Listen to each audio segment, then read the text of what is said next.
City of Mati Police Station kauban sa PIDEA Davao Oriental bypass operation nagmalampuson sa report gikan ni Baby Calderero.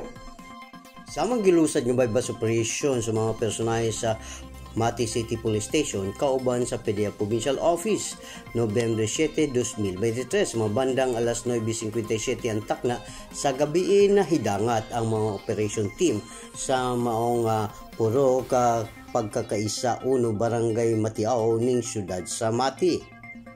Naaresto ang mga suspetsado nga nailas pangalang John Kenneth Kutamura alias Ching, 27 anyos, pamilyado, trabaho mekaniko o residente sa Maypuro ka Mabuhay, barangay Matiao ning syudad sa Mati. Na-recover nga drug items nga nasa posisyon sa mong subject ang duha ka medium elongated size children's pulpy sa gituang drogang shabu. Nakuha usab ang drug item sa mong bypass ang usa ka small elongated size children's pulpy sa gituang drogang shabu.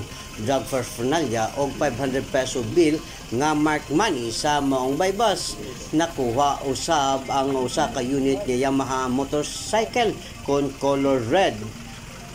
Amang dugang shabu nga na-recover sa maong subject person nga gibana-banaan kaning makabat sa 4 grams kon anaa sa market value nga mukabat kasi 27,200 ka pesos ang maong kantidad sa maong drogang shabu nga na-recover sa maong subject person.